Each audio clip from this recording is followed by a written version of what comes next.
هواپز گرفتی ولی نمیدونی چجور باید ازش استفاده کنی؟ امروز میخوام اصول اولیه نحوه استفاده از ایرفرایر یا هواپز و چند تا باید و نباید در مورد این وسیله رو بهتون بگم. اگه بار اول من رو میبینی، اسم من مرضیه است و خوش اومدی به کانالم. اگه تازه هواپز خریدی یا حتی توی کار کردن با هواپز حرفه‌ای هستی، خیلی بهتره که روش‌های بیشتری بلد باشی و دقیقاً امروز میخوام همین رو بهتون بگم. میخوام بهتون بگم وقتی تازه یه دونه ایرفرایر میگیرید چیکار باید بکنید و به جای اینکه بشینم و فقط توضیح بدم، به صورت عملی کار با این دستگاه رو بهتون بگم.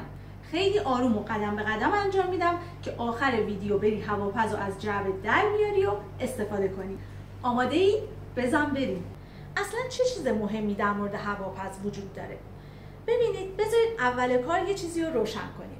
هواپز یه دستگاه سرخ کن که پرش روغن بریزید نیست، ولی یه جایگزین عالی و سالم تره که اگر میخواید غذایی رو سرخ کنید، کباب کنید یا بپزید، میتونید از ایرفرایر استفاده کنید. چرا هواپز از سرخ‌کنایی که نیاز به روغن زیاد دارن بهتره؟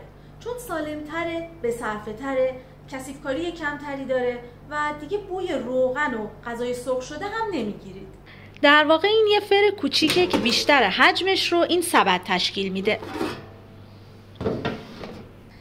در قسمت بالا یه دونه المنت گرم کننده وجود داره که بالای این المنت هم یه دونه فن قدرتمند هست که هوا رو در همه جهت‌ها بچرخونه و غذا پخته بشه.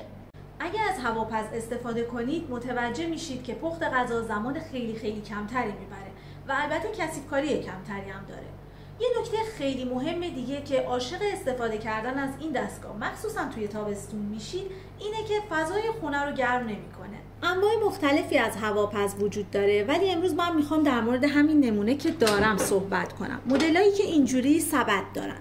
یه خوبی که مدلای سبددار دارن اینه که موقع پختن میتونید سبد رو بیرون بیارید و ببینید غذا چقدر پخته.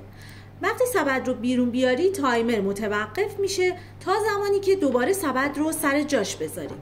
در مورد فر خیلی نمیتونید مرتب این کار رو انجام بدید و به نظر من این نکته خیلی خوبی در مورد هواپزه. خب من از این هواپز قبلا استفاده کردم ولی کسایی که میخوان برای بار اول هواپز رو روشن کنن باید این محفظه و سبد داخلش رو با آب گرم، مایع ظرفشویی و یه اسکاج نرم یا اسفنج نرم بشورن. برای جدا کردن این دو قسمت، این قسمت رو میدیم جلو، دکمه رو فشار میدیم و سبد رو جدا میکنیم. بعد از اینکه هر دو قسمت رو شستین با دستمال خشکشون کنید. حالا اگر خیلی هم خشک نشد طوری نیست، خود هواپز این کار رو انجام میده. خیلی راحت هم میره سر جاش. اگه هواپز این پایه ها رو داشته باشه خیلی بهتره، دیگه به سطح زیرش آسیبی نمیرسونه.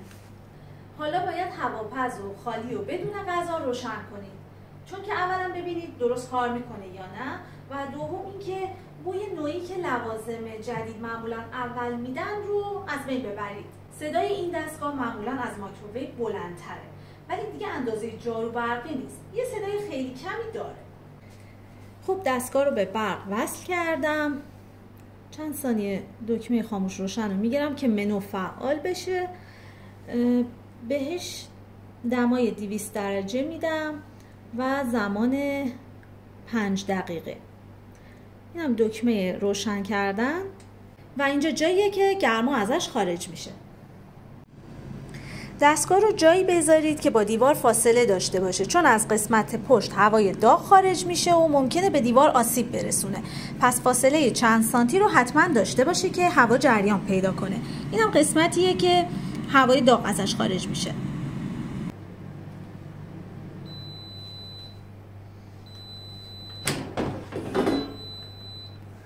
خب بدن گرمه ولی سبد کاملا داغه. حالا وقت آشپزیه. خب من یه بسته سیب زمینی سرخ کرده آماده دارم که میخوام داخل دستگاه بذارم و ببینم چطور میشه. بعضی از مدل‌های هواپز دکمه پیشگرمایش یا پریهیت دارن، بعضی‌ها هم ندارن. این دستگاه نداره و من انواع غذاها رو باهاش درست میکنم، خیلی عالی میشه. ممکنه بپرسید اصلا به چه درد میخوره. وقتی میخواین غذایی رو توی 2-3 مرحله درست بکنید، معمولا مرحله دوم و سوم تایم پخت کمتری رو میبره، چون دستگاه از قبل گرم شده. بعضی غذاها نیاز دارن که دستگاه از قبل گرم بشه، خیلی از غذاها هم نیاز نداره که دستگاه گرم بشه و همینجوری میتونید غذا رو داخلش بذارید و بپزید. بسته به غذایی که میخواید درست کنید لازمه یه مقدار روغن استفاده کنید. اگه یه چیزی مثل بال مرغ میخواید درست کنید نیاز نیست روغن استفاده کنید، ولی در مورد چیزای دیگه که چرب نیستن لازمه یه مقدار روغن استفاده کنید. یه مقدار روغن روی سبد اسپری میکنم که غذا بهش نچسبه. الانم که میخوایم سیب زمینی ها رو اضافه کنیم نچسبه. روغن رو برای ترد شدن به غذا هم میزنیم که خیلی خشک نباشه. یه کار دیگه ای که روغن انجام میده اینه که اگه شما میخواید یه غذایی درست کنید که بهش ادویه یا چاشنی زدید، اگر بهش روغن اسپری کنید باعث میشه که اون ادویه ها بهتر به غذاتون بچسبه. برای استفاده از هواپز یه دونه اسپری روغن داشته باشید که راحت بتونید ازش استفاده کنید و دم دستتون باشه. خب سیب زمینی ها رو کف هواپز میریزم. خیلی زیاد نریزید و فضا برای گردش هوا بذارید، چون اگر حجم زیادی از غذا یا سیب زمینی بذارید و فضا برای گردش هوا نذارید غذا به خوبی پخته نمیشه. حالا یه مقدار روغن اسپری میکنم.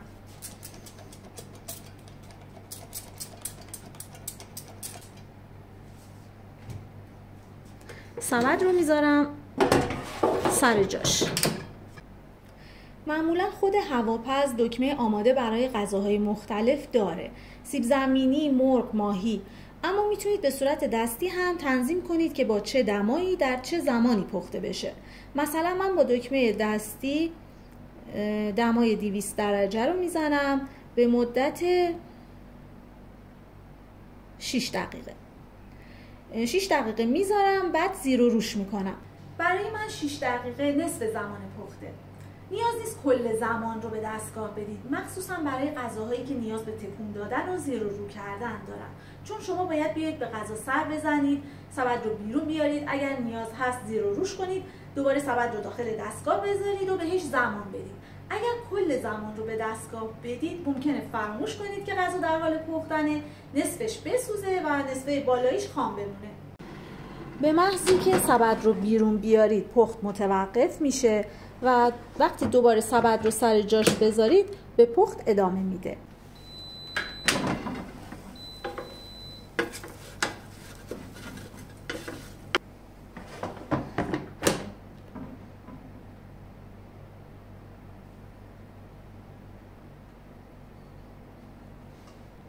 خب 12 دقیقه گذشته.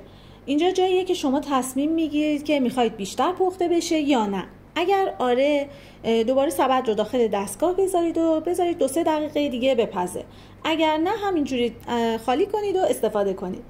من یه مقدار بیشتر روغن میزنم و دوباره میذارم 2-3 دقیقه بمونه.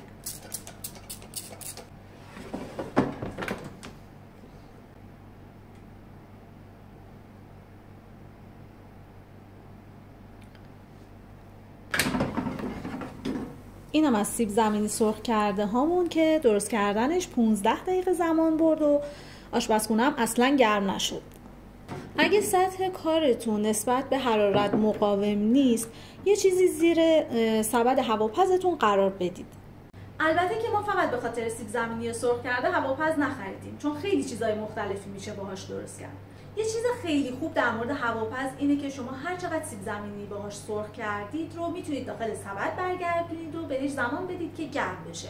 برای گرم کردن هر چیزی شما مثل مایکروویو 3 دقیقه بهش زمان بدید، با دمای 175 درجه بذاریدش که گرم بشه. بهم بگید مدل هواپز شما چیه و دوست دارید چه غذایی باهاش یاد بگیرید.